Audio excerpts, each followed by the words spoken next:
Hello, and welcome to the show. Sorry we weren't here last week. We're restarting the live show, so we're going to do this every Wednesday at 5 p.m. Quite a kerfuffle. Had to run around Madrid, where I am for personal reasons, to find an Ethernet cable to make this work. But we got there after a lot of panic, so we persevere. Now, what are we talking about today? We're going to talk about democracy. Democracy, you see, is a precious thing. Democracy was fought for at great cost and great sacrifice by our ancestors. And when our political parties, when our parties of government, and there are only two parties of government realistically in this country, that is across the UK, before I annoy obviously SNP supporters, but when our parties of government show their contempt for democracy, that should concern and worry us all. Now, Jamie Driscoll is the Labour mayor for North Tyne, hugely respected, which I'll come on to, with a record to be proud of, driving force for the green industrial revolution this country desperately needs, both to save the planet and also for the future of jobs and the economy, securing huge amounts of money for schools, councils, small businesses, NGOs, you name it, to help tackle the climate emergency and the energy crisis, getting loans, equity and grants to achieve net zero, created thousands of jobs with permanent contracts and good pay in a region which, of course, has suffered so much over the last few decades from deindustrialization. He's taken on child poverty, built affordable homes. These are things that a Labour mayor should be proud of. These are things that the Labour Party should be proud of. This is what a Labour Party worthy of its name should be doing with the political power granted to it by those who vote for it. That's what a Labour Party was founded to do on behalf of those it was founded to represent and champion. Now, there is now a contest for a new enlarged position of North East Mayor. So you get a process within the Labour Party, which is supposed to be democratic. We'll talk about that. That's where local members decide who their candidate is. So you start with a long list, which is then whittled down to a short list. And the members vote on that. They look at the candidates who've been put forward. They look at their statements. They look at their record. They look at their vision. And they think to themselves, who do I trust best to be the Labour candidate to represent me in this particular race, the mayoralty for the North East? Now, you would think the Labour mayor for North Tyne, with a record, which I've gone through, who has no disciplinary action taken against him, if he's done anything untoward according to the political party, they would have kicked him out by now. I can assure you of that. Nothing like that has happened. What they did instead is just make sure he's not on the long list. That means no local member has any right to decide whether they want him to be mayor of the North East. So Labour's saying that someone they've accepted is good enough to be a mayor, they haven't withdrawn Labour Party membership from him, cannot be eligible to be voted on for local members to decide whether they think he's the best candidate, even though he's an actual Labour mayor as things stand. Now, we're going to talk about what this be. I've got with me, and I'm very glad to have Jamie Driscoll, because he's a very busy man, a very committed politician, which we'll talk about. We're going to talk about what this means for lots of things. Let's just have a little snippet from ITV talking about this. The Labour leader has weighed into the row around who the party's candidate will be for the inaugural North East mayoral election. Now, Sir Keir Starmer has been criticised over the decision to block the current North of Tyne mayor, Jamie Driscoll, from appearing on the ballot. We can join our political correspondent, Tom Sheldrick, for more on this. Plenty of criticism of this decision, Tom. Yes, Ian, it's been mounting up and it's pretty strong. A Labour MP from our region told me off camera today they think the party is taking a Stalinist approach and purging left-wing politicians, while two Labour mayors, Andy Burnham and Steve Rotherham, have written to their party's governing body saying that excluding Jamie Driscoll is not democratic, transparent and fair. Stalinist, exactly the right way to put it. We had years of hysteria over Jeremy Corbyn as leader of the Labour Party. There has been no more authoritarian leadership in the history of the Labour Party as this one. I know that. I'm a historian who was trained partly in studying the history of the Labour Party. There was no more Stalinist approach by any leadership other than this one. As noted, both Andy Burnham, who is the Labour mayor for Greater Manchester, and Steve Reid in Merseyside have written to the chair of Labour's National Executive Committee to express concern about the selection process. They say we've worked closely with Jamie and see firsthand the good work he has done as mayor. He's taken a constructive and non-partisan approach to his work, as shown by his success in delivering a new devolution deal with government for the North East. He has been a valuable member of our M10 group of mayors. We believe he deserves to be treated more respect than he has so far been shown. Now, if you're perplexed about what the hell's going on here, it's very straightforward. You see, Jamie's politics are aligned with ideas such as we should have public ownership of things like the utilities, that they shouldn't be run by private profiteers, that we should tax rich people more than we do so we can invest in areas like the North East, which have suffered so much over the last couple of generations, that we should have far stronger trade unions. We should stand by our trade unions when they stand up and fight for working people, that we shouldn't burden young people with debt because they have the audacity to dream to a university education for which all of society benefits. You see, what happened is Keir Starmer stood on those leadership promises. That was his platform to become Labour leader in the first place. And then, as Labour leader, he's abandoned all those policies. And we end up in a situation where any candidate now who still believes in the very policies that Keir Starmer stood for to become leader of the Labour Party is seen as persona non grata in the modern Labour Party, there to be driven out of the Labour Party with the left extinguished as a political force forever. That's what we're talking about here. And I think that's why this is important. But also in terms of democracy, Labour promised the biggest giveaway of power ever. Big promise.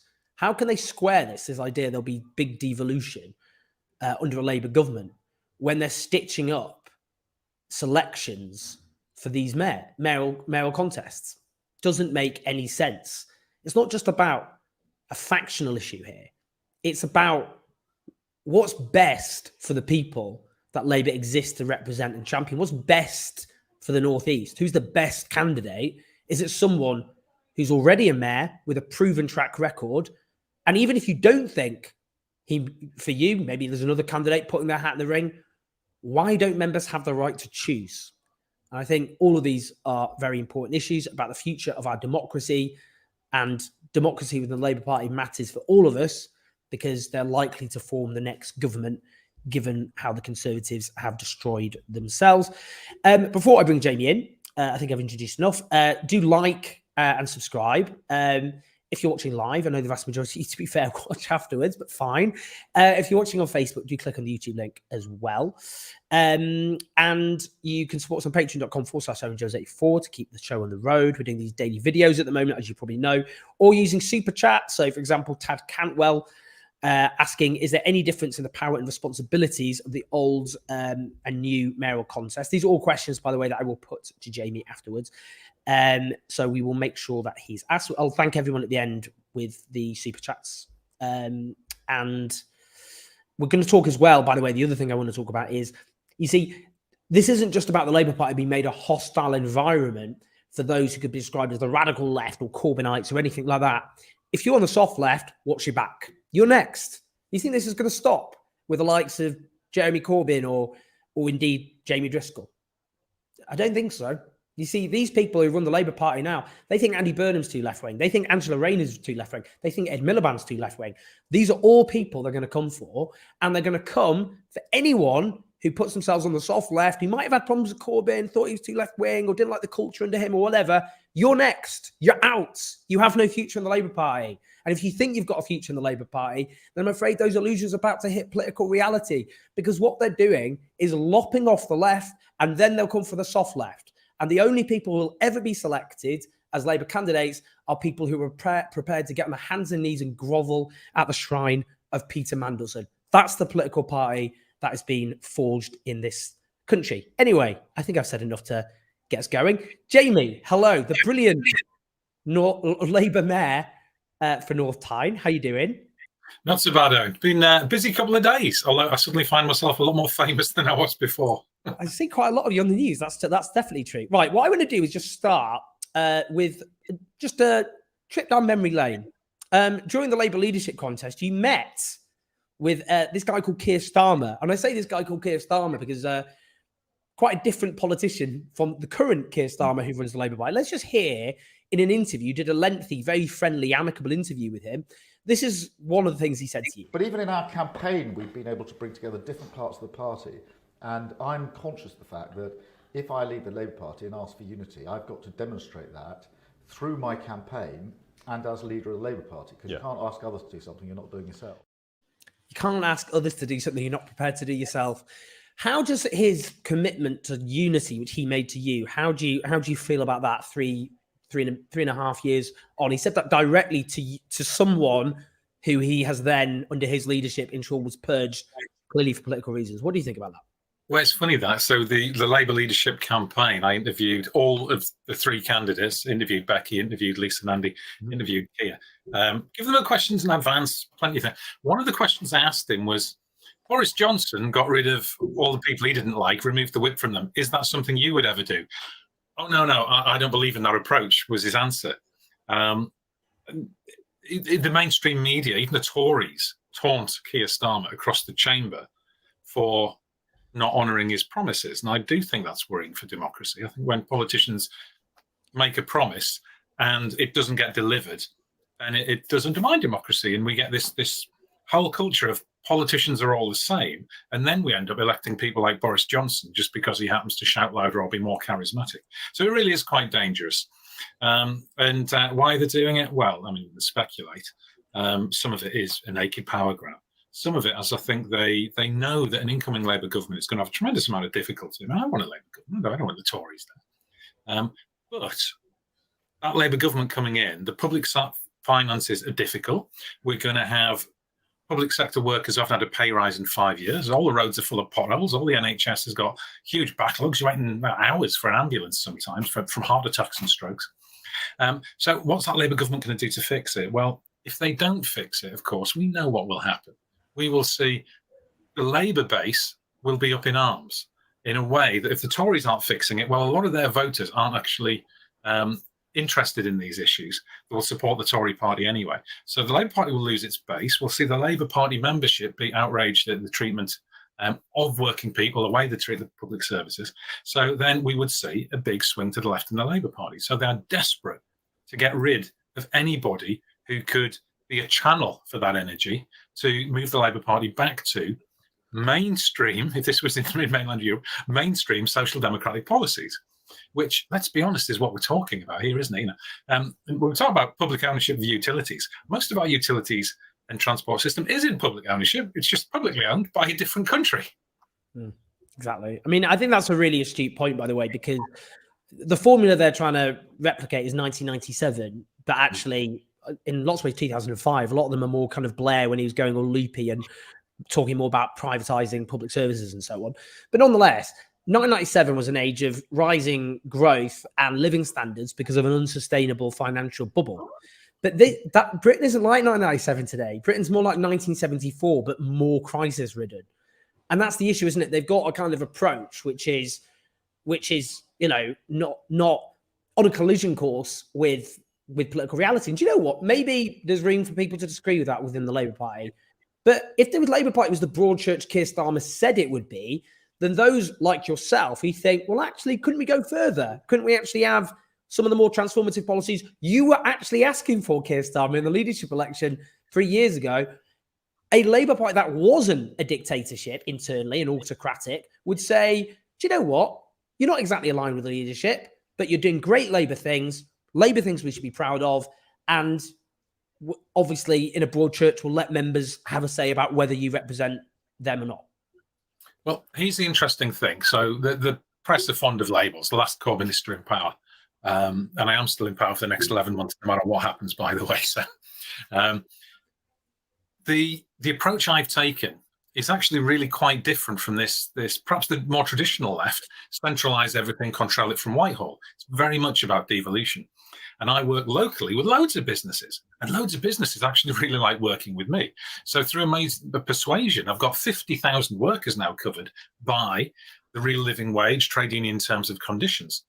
I've been working with pension funds, and this is our money, by the way, to be levering in billions to boost our local transport system, to build more affordable homes, to tackle the climate emergency. And I've set up a venture capital fund, an investment-grade venture capital fund, so that we, as the people, through the combined authority, can actually start owning shares in these businesses as they grow, and the money channels back to us. So that's a very regional, knit things together kind of way. And that approach can only be done at a devolved level. And when you start centralizing power, and there is a very strong centralizing tendency in the Labour Party now, far more actually than I experienced in the Tory Party. The Tory Party are, many of them beyond the pale and totally venal and, in the back pockets of business. I don't doubt that. But they tend to be actually quite, get on with it yourselves kind of approach, whereas the Labour Party wants to tightly control things. Or that certain clique, and by no means the majority of the Labour Party. And I've got a huge respect for a lot of our Labour MPs and councillors and members. But this little clique, and it won't actually fix the problems of the 21st century that we're facing. Britain is far too big and complicated a country to be run from the centre, and it's only by devolving power out will we be able to, and my track record shows it, all the jobs we've created. If you look at something like skills training, we know to deal with a just transition, we're going to have to skill loads of people up. And we know there are a lot of people who are, economically inactive, I don't like the term, but people who are struggling to get a decent job and get well paid. Adult education was devolved to my combined authority, 1st of August 2020. It's hard to think of a worse time, right there in the middle of a pandemic. Didn't even know if the colleges were going to be open. And these are chefs and welders, those sorts of jobs. We've increased enrolments from 22,000 a year to 33,000 a year by working locally in a way that Whitehall can't. But what branch of government ever gets a 50% increase in value for money? That's the sort of stuff the Labour Party should be shouting about. And it's shocking that they're trying to get rid of someone like me, that they desperately need me and hundreds of people like me to be able to deliver for the people that we're here to represent. And it's not going to happen. They will fail if they try and do this from Whitehall. I want to talk more about in terms of your vision for the North East and, what I think kind of Labour could learn about that across the country. Before I do, one of the suggestions that has been raised by Labour front benches is Johnny Reynolds, who is a MP in Greater Manchester, in fact, represents not far from where I grew up myself. And he suggests it's because you share the stage with Ken Loach, who is one of the most famous filmmakers in the country.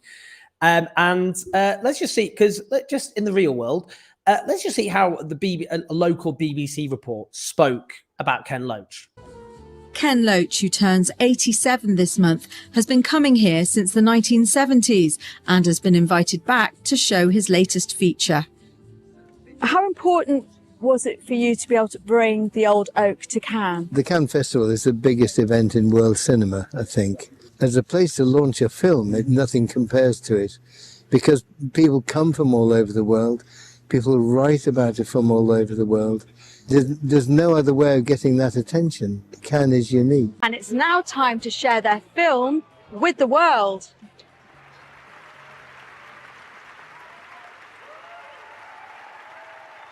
What a response. A 15-minute standing ovation from more than 2,000 people. It is just kind of hilarious because you've got a BBC, because Ken Loach, his last films have been in the North East. That's why he did an event with him, a filmmaker, one of the most famous British filmmakers in the North, did films in the region you're a representative for. Local BBC, so they're very respectful, kind of, venerating him. He's getting a standing ovation at Cannes. But if you share a platform with him, then the allegation is that therefore you shouldn't be fit to be a Labour representative. It's beyond belief, isn't it? It's wholly Kafkaesque. His latest film, The Old Oak, is actually about the plight of Syrian refugees in the North East, and it's tackling racism and showing about how communities can work together.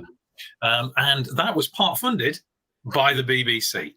So, unless the Labour official line is they're going to boycott the BBC now, which I somehow doubt. They are wholly contradictory.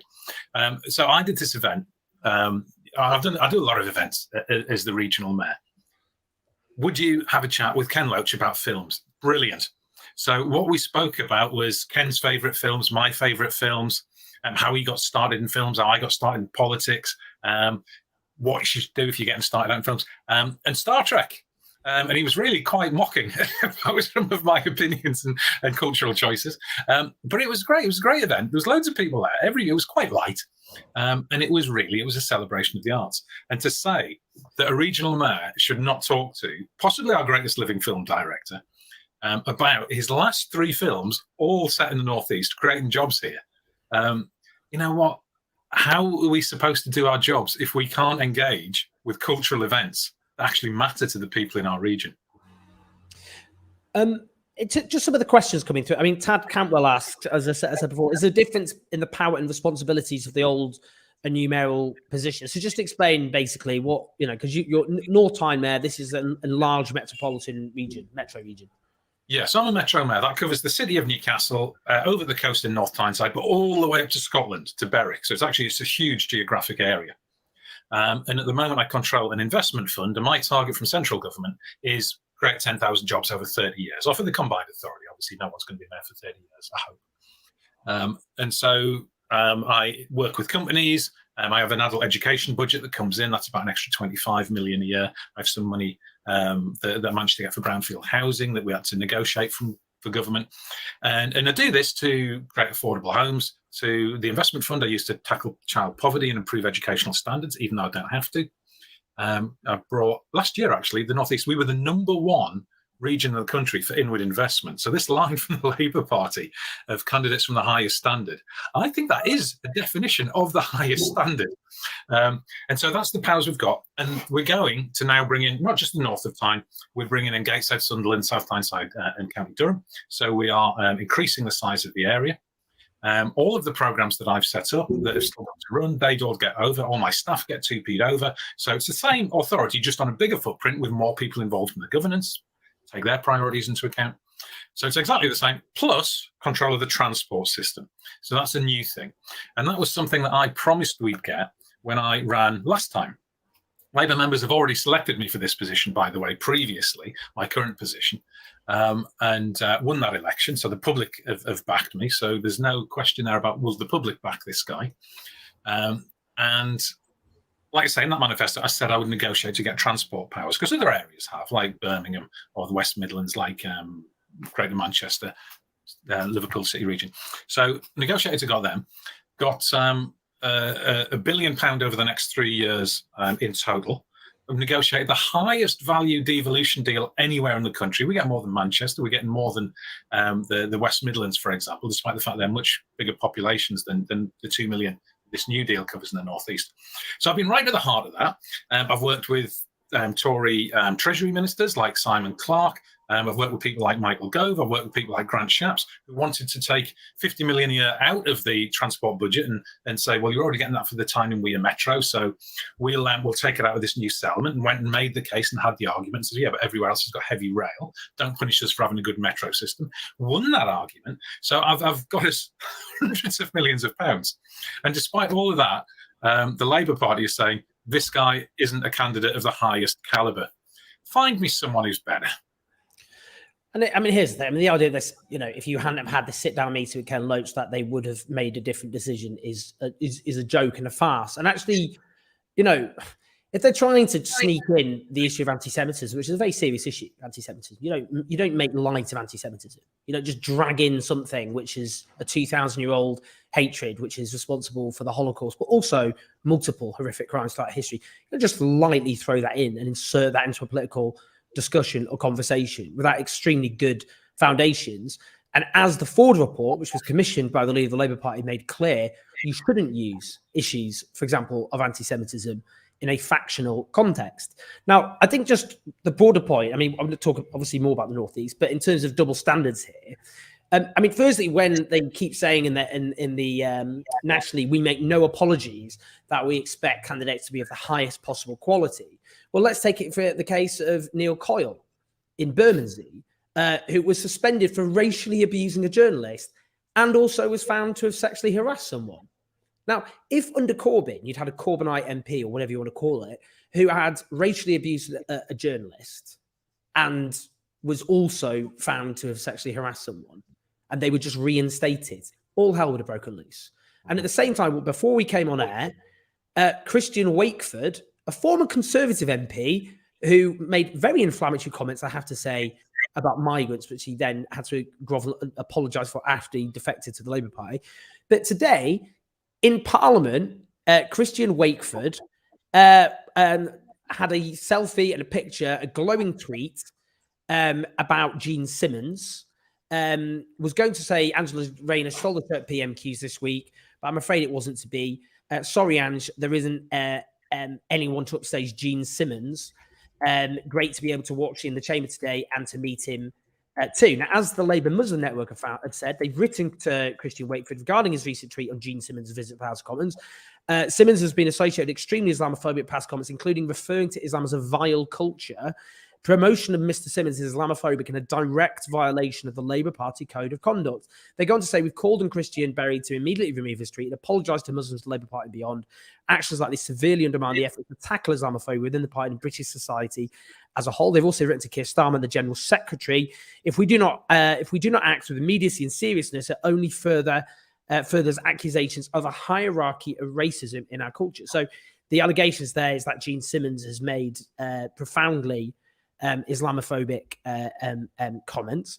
I mean, that's not the only thing Gene Simmons is controversial for. People should just do a little Google of Gene Simmons for a flavour. But I mean, there again, nothing's going to happen to Christian Wakeford. Nothing's going to happen. He's held up as a shining example of the new Labour Party, a Conservative MP who, with a record of voting for terrible policies, which have caused terrible damage to places like the North East, lauded as a hero, can just gallivant around with someone accused of Islamophobia, but you're kicked out for what?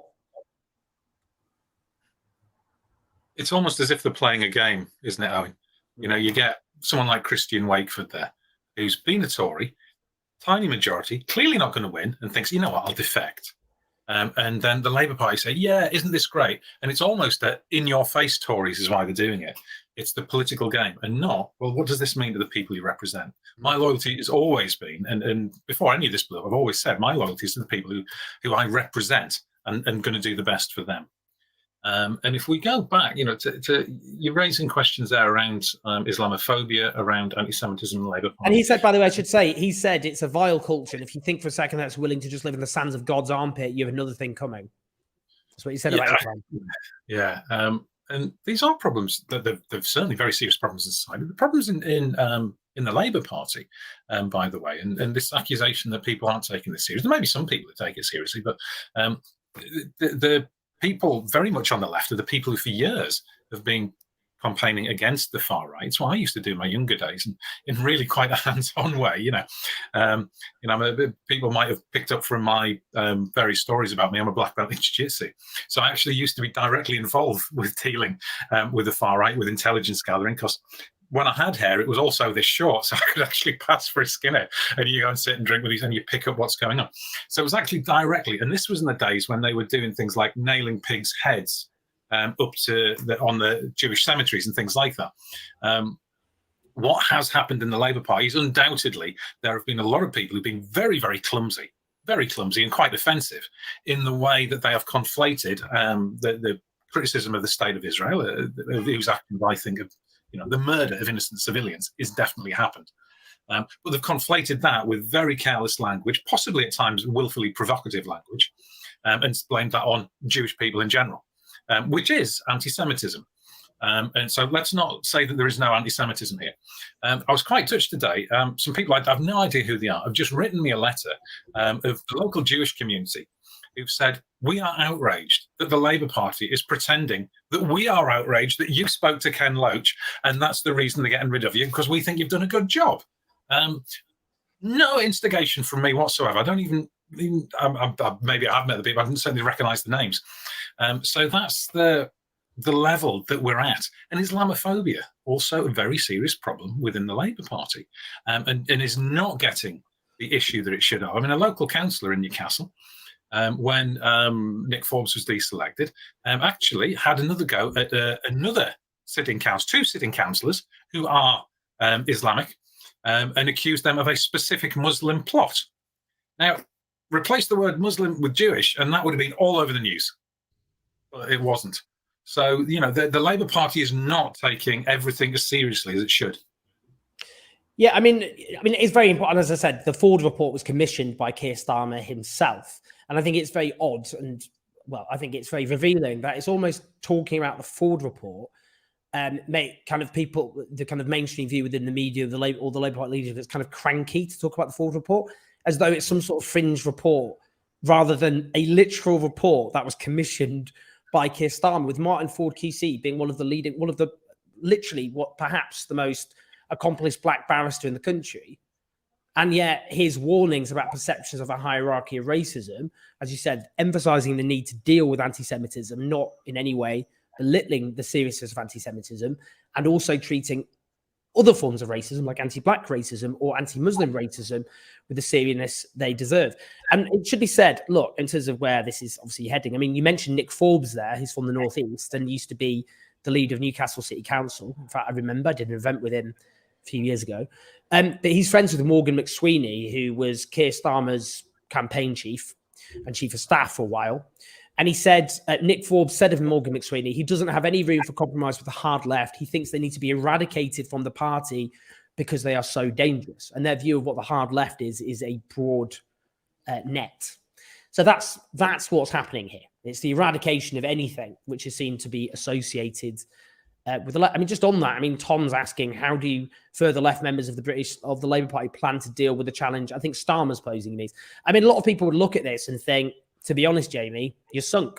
There's no chance whatsoever they're going to U-turn on this, despite the fact there's outrage from people who don't necessarily share your politics. I mean, look, my own colleague at The Guardian, Simon Jenkins, who was not a lefty. Keir Starmer says he wants to empower local communities. The Jamie Driscoll affair suggests otherwise. The thing about this kind of witch hunt is they can't back down, because that it would expose the witch hunt for what it is if they did.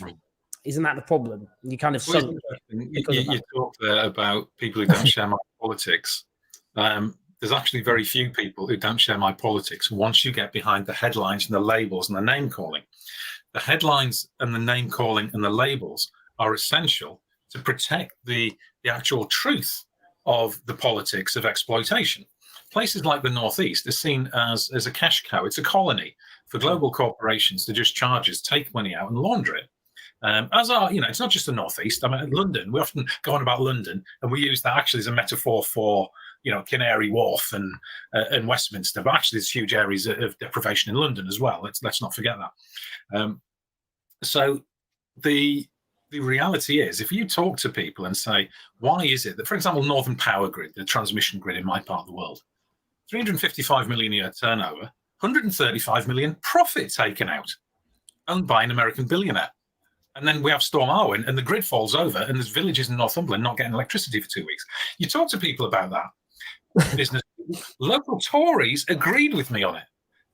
The level of support I've had from independents, from Greens, from Lib Dems, from Tories, every councillor tradition in the Northeast has been in touch and said, we think you're doing a good job. So, it's not the politics that's the barrier here. It's the who gets to be in control.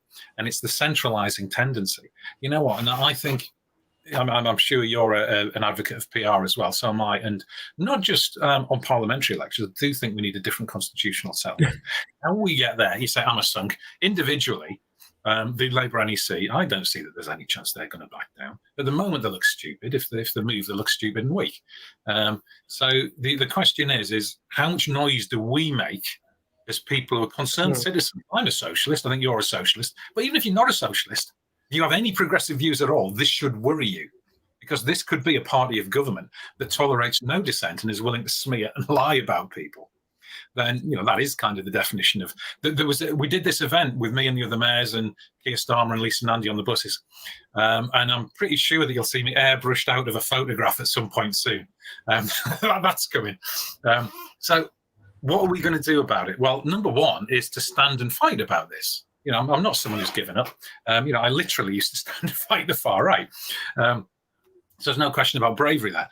Because if I just roll over and say, oh, well, isn't it tough? There's too much pressure.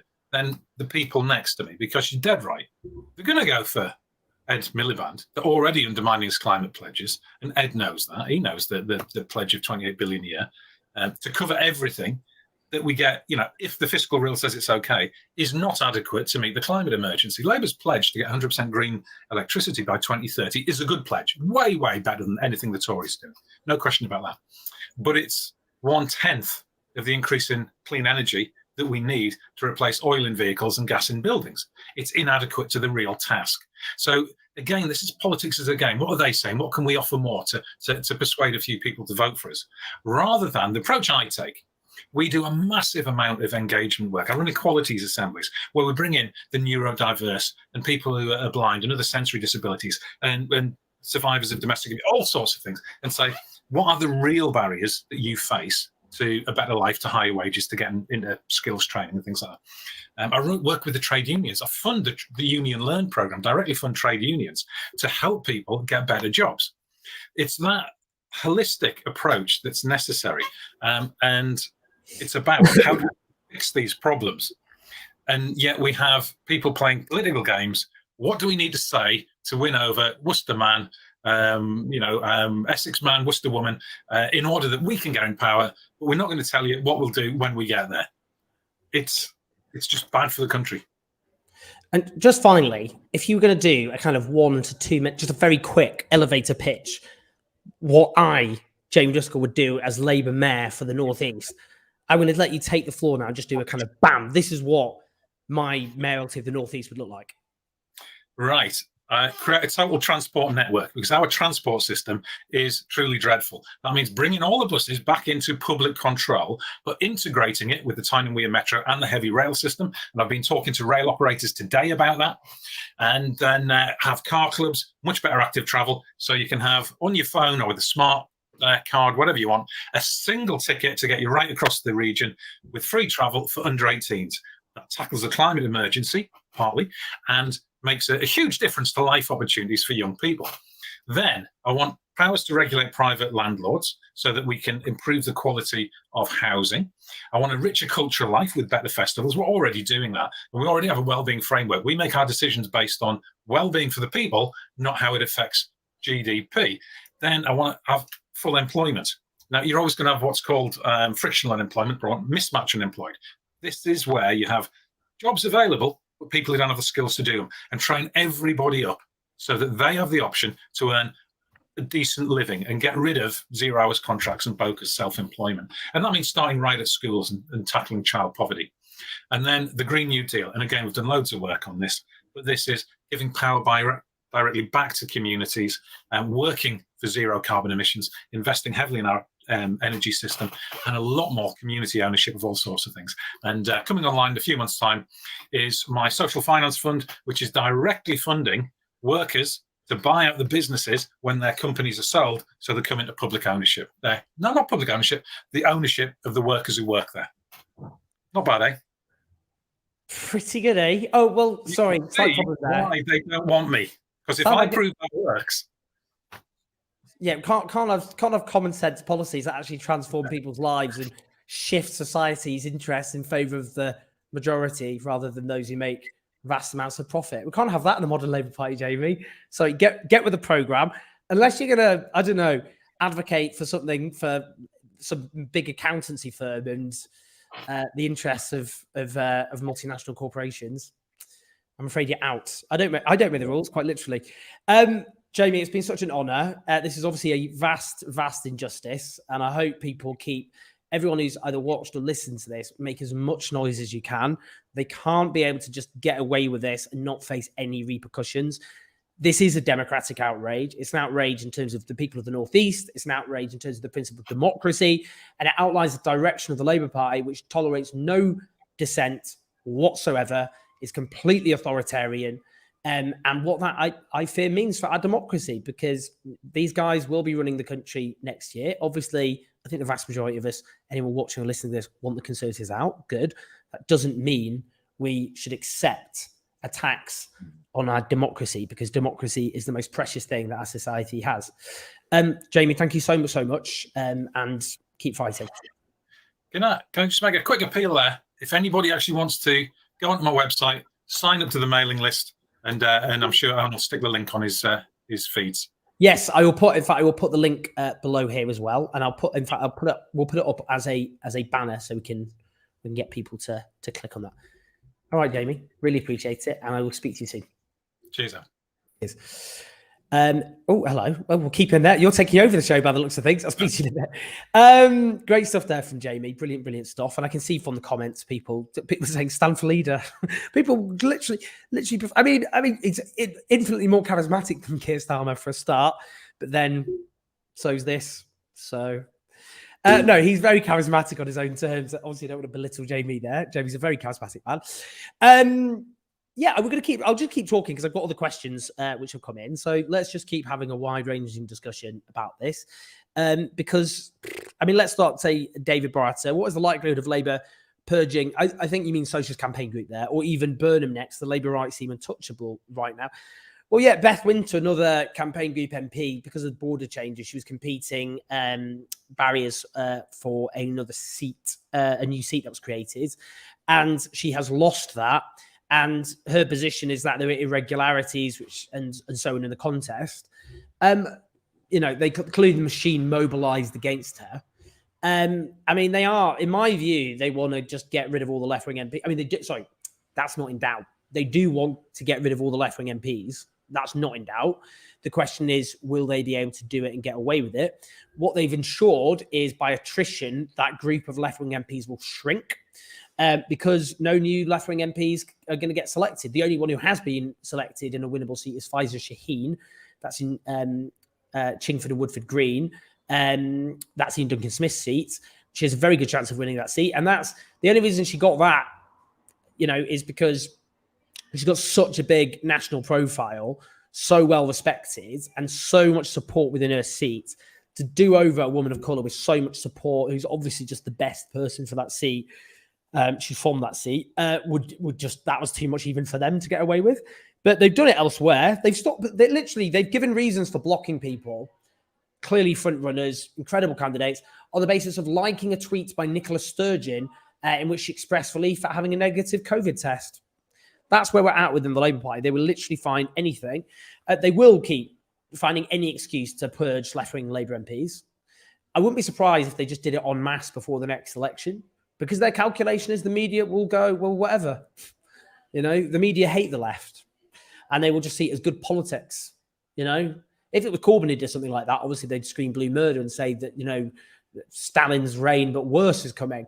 But under this lot, if they're getting rid of MPs who believe in literally the policies Keir Starmer stood for, that seems good politics. That you should use,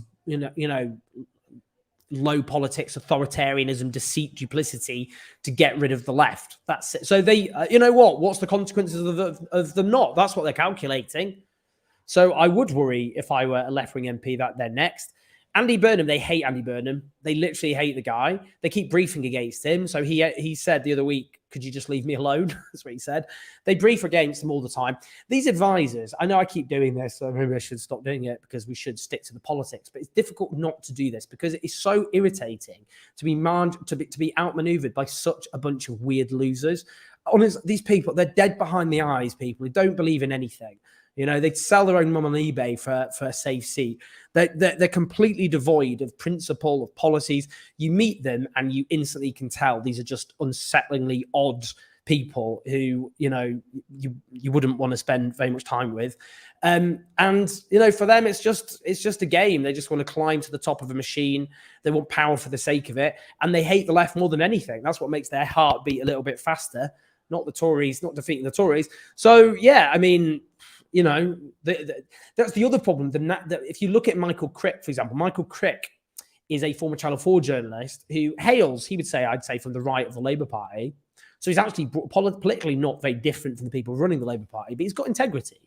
And he's just going through the selections. He's saying it's an undemocratic farce, but he's also noting the terrible quality of people being selected because they're often rootless, kind of like technocratic people, very few, almost no working class people getting selected. People with roots in their communities. It's just, kind of like people, people working in lobbying firms and lawyers. And I'm not saying there's not room for lawyers, by the way, but it's just people from a very specific, narrow background, middle managers, not people who come up through their communities. And you need a mix. Of course, you need a healthy mix. You need working class people in Parliament. I don't know why I have to say that, given I'm talking about the Labour Party, which was literally founded to give working class people a political voice. But there's stuff in them full of, they just want voting fodder. They just want yes men. They want people who will just do as the leadership tell them to do. without, regardless of any sense of principle or belief or vision. So yeah, I mean, Andy Burnham doesn't fit. They seem too independent minded, even though he's from a Blairite background originally. He's a former political advisor. He stood as the most Blairite candidate in 2010. Look, I mean, their view is he's too close, he's too soft on the left, and too independent. Yeah, of course they want to. I wouldn't be surprised if they tried to do him in. Angela Rayner, good luck if you think you're getting any significant position in the next Labour government. They can't do her in now. She's deputy leader. She's got her own mandate. But I'm sorry to say that she's going to be completely marginalised in the next Labour government. I say I'm sorry to say that because actually a lot of good stuff Labour have been coming up with on workers' rights have actually come from her department, formerly working with Andy MacDonald before he quit in protest at the Labour leadership's political direction back in 2021. But yeah, I mean, just, she'll be marginalised. Ed Miliband, as noted by Jamie, I mean, the 28 billion, it's kind of that 28 billion pledge on the climate transition is a bit like nice 28 billion pound pledge. Shame if something happened to it. I mean, they keep briefing against it in the media.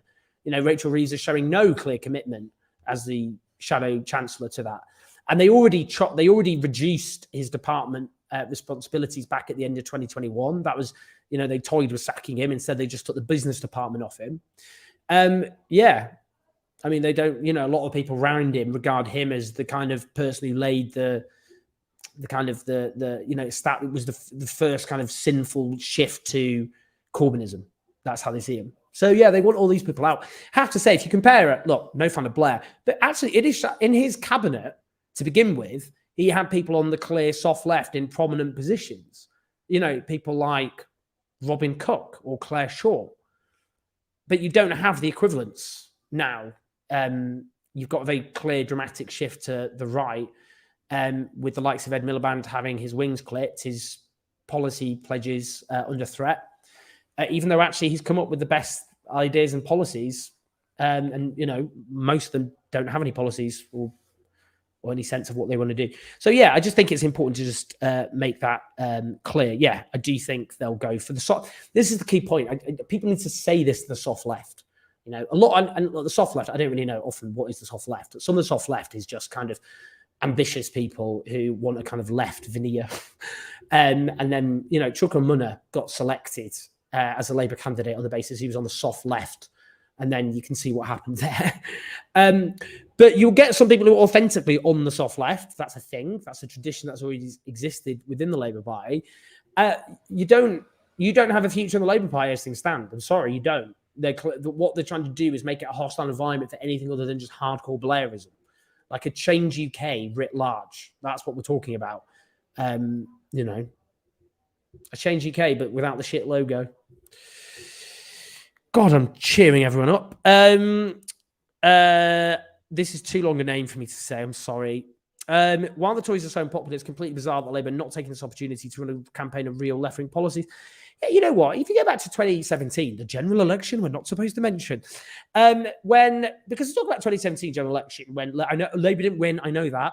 But, Labour lost the election very badly in 2015 with 30% of the vote. In 2017, that went up to 40% of the vote, 2 points behind the Conservatives. The biggest increase in vote share since 1945. Clearly a pragmatic person who just looks at the evidence would go, well, that's clearly a step in the right direction. The first time Labour increased its seats since 1997, so for 20 years at the time. Clearly, that was something to learn from there. And people go, oh, well, it's because the Tories ran a terrible campaign. Oh, piss off. Come on. They did one bad policy on social care, which was initially lauded.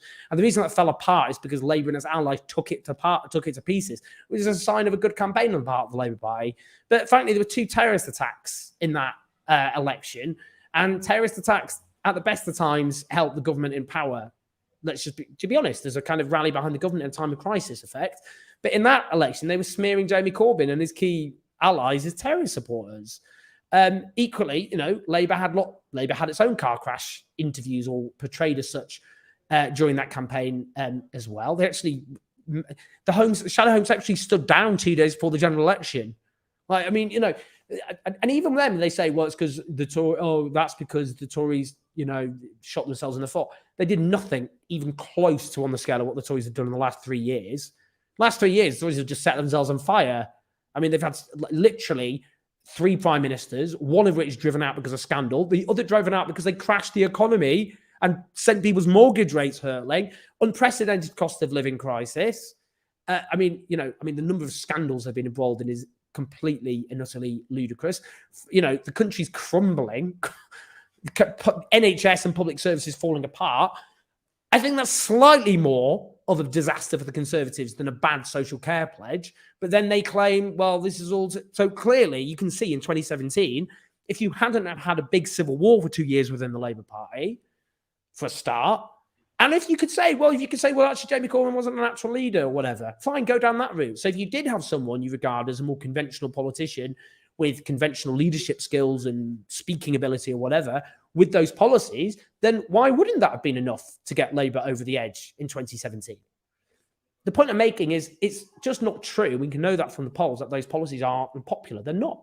And that's not why Labour crashed in 2019. What happened in 2019, I'm not going to go into it. I've written a whole book about it, so you can read that. That's pathetic, I know. But Stuart Atkinson, the current Labour Party would purge Charlie Chaplin for anti-Semitism because he satirised Hitler and the great dictator. Well, look, I mean, as I say, we need to take anti-Semitism seriously, and that shouldn't be belittled. The point about the Ford report, which was commissioned by the Labour leadership, is it warned against the hierarchy of racism. You don't take anti-Semitism, that you take anti-Semitism seriously, but you take other forms of racism seriously as well, and that you shouldn't use questions of racism for factional purposes. That's what it said. And it did claim, it said that both the leadership and its opponents weaponized anti-Semitism. I don't myself know how that particularly follows with what they're saying. I mean, in terms of making that an equal thing. But they did. Thing is, if you say that the Labour leadership, if I said the Labour leadership weaponized anti-Semitism, if I said the right of the Labour Party weaponized anti-Semitism without reference to the Ford report, then I'd be kicked out. The Ford report makes the point about the weaponization of the issue of anti-Semitism by the right of the Labour Party. That's what the Ford report commissioned by the Labour leadership. So you can't try and kick me out for that. Try and kick me out for quoting a report you commissioned, you guys. Treat yourselves. Let's see how that one goes. The point is that racism should be taken seriously. Anti-Semitism should be taken seriously. But clearly, in the case of Jamie Driscoll, unless you want to defame him, which none of them have done, obviously there's no question of anti-Semitism with Jamie Driscoll. No one's claimed there's any issue of anti-Semitism with Jamie Driscoll. Neither have people called Ken Loach an anti-Semite, presumably because it's defamatory to do so without actually having evidence in order to just justify it. So if they're going to make, what they keep doing is making these nudge, wink, winks without saying it overtly. And that is going against the grain of the Ford report, which is you take issues of racism, anti-Semitism seriously. You don't wield them as an attack on, or wield them for factional purposes. Obviously, that's what the Ford report asks people to do, and that's what it should be abided by.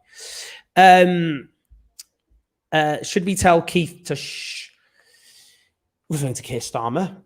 No, I'd love to keep hearing Keir Starmer's wonderfully charismatic oratory. The Financial Times interviewed me about this today. Well, it went up today, and I just said that my view is it was Keir Starmer offered Corbynism with competence. That was his leadership pitch. Corbynism with competence, but has given us Blairism without the charisma. And that is true. Not a popular guy. His poll ratings are bad. Labour are ahead purely because of Tory self-immolation. So, just want to thank Tad Campwell, Tom, Stuart Atkinson, David Baratta, Storytill because Teller was taken, pancaking on. Pancakes. Great stuff, everyone. It was brilliant to have Jamie Driscoll on to talk about that. We will obviously have videos every day as per usual. Sorry, the live show. I do need to stop apologising, but we did stop doing the live show for lots of various reasons. And I meant to do one last week, but this is us restarting it. I know it takes a while to get back into the swing of things. So yeah, every Wednesday at 5 p.m. we will be doing live shows, which I can actually stick by. So I will continue to stick by that. And if I don't, you can just yell at me if you want. Thanks, everyone. We will, so it'll be live next Wednesday we're doing lots of it. We've got lots of other interviews coming up. On the Patreon page, I did a shout out. So I'm going through those requests that people have put forward, which is great. So do keep those coming. Other than that, lots of love, everyone. Hope you're doing all well. I know this was a bit depressing. Don't give up, because, let's end on a hopeful note. The reason we have to end on a hopeful note is because it is true these factional warriors of the Labour Party are currently overwhelmed by triumphalism and hubris. Anyone knows anything about hubris as it meets nemesis, is they haven't achieved what they have because of their own skill. If you compare them to the leading lights of New Labour, who I don't ideologically support, but those people who founded New Labour were substantial figures. They were. Tony Blair was obviously a substantial figure. Gordon Brown was obviously a substantial figure. Peter Mandelson was obviously a substantial figure, wherever you think about him. Alistair Campbell was obviously a substantial figure. These people, not even on the same league, not even close. So there's that. New Labour actually had an intellectual hinterland to back it up. They emerged weirdly, partly from this magazine called Marxism Today. Anyone wants to research Eurocommunism, be my guest. It's a fascinating topic. But a lot of New Labour's kind of rationale came from that. It was this idea that the economy had transformed, that the old Henry Ford, mode of production had shifted into a post-Fordist economy, and therefore the working class had fragmented, and you had to have a new approach to building electoral coalitions. Look, it was an intellectual foundation and a rationale, okay? At least it had a sense of engaging with the world around it. So these people don't have that. And the reason they're ahead in the polls is because of catastrophic Tory self-immolation of a sort which no democratic government in British history has ever done. No, it's the biggest series of disasters put together that any government in the history of British democracy has experienced. And the nature of the crises afflicting this country, because this country is in a mess, it's in a total mess, means you do need transformative ideas. And that ends on the fact that actually, compared to the 80s and 90s, if you look at the kind of disposition politically of millennials and Gen Z, the younger generations, which is generous, given the oldest millennials are now 42. I'm a geriatric millennial, I'm 38. But there's actually a leftish sensibility amongst those generations. I'm not saying they're all ideological socialists. Most people don't, I'm afraid to say, think or talk about politics on a daily basis. But there's a general sympathy towards our ideas because of lived experience, because what we call neoliberalism, let the market rip, withdraw the state, except to support private interests, that promised people personal freedom, but it delivered them insecurity. And insecurity is not freedom. Lacking an affordable home with security, not freedom. Having falling wages, which denies you the ability to be able to live a comfortable existence, that's not freedom either. Being trapped in an insecure job where you don't know how many hours you're working, that's not freedom either. Not being able to be treated for terrible health conditions, which restricts your ability to live an independent or happy life, that's not freedom either. You see, people realize the collision between what they were promised and what was delivered in this society, this social order. And I think the danger is for a Labour government that comes to power is to begin with, there'll be huge triumphalism. I'll be celebrating that night. If you want to see me on camera, I'll be battered. Okay, I'll be singing. I mean, it will be a very, very joyous moment to get rid of the Conservatives. What happens 2 years in when nurses and other public sector workers go, hold on, my pay packet hasn't gone back anywhere near to what it was before the Tories decimated it? What happens when people still see the likes of the NHS struggling on its knees? What happens when younger people in the private rented sector go, hold on a minute, why is half my wages still going on my rent for my rip-off landlord? What people go, why are my wages not, generally private sector workers, why haven't they gone back to where they were? People look at the infrastructure around them and go, I thought things would change. And I do think that's where we come into play. That's why Jamie Driscoll's right. They wanted to get rid of leftish voices because they want to get rid of people with a platform who can actually show, well, actually, this government could be doing a lot more to address these burning injustices and problems. Well, bad luck, Labour, because if you think you're going to silence a lot of us, you're going to be, I think, severely mistaken, because under a Labour government, we're going to be louder than ever because we'll be able to say, well, actually, these aren't the Tories. They should be doing a lot more to address these problems, and they're not. And that's when I think you'll see huge movements who will say, look, the Tories are gone, but we were promised something radically different and you haven't delivered it. That's my thoughts. Please like anyway and subscribe. And thanks everyone for joining us. And I will see you all very, very, very soon. Take care.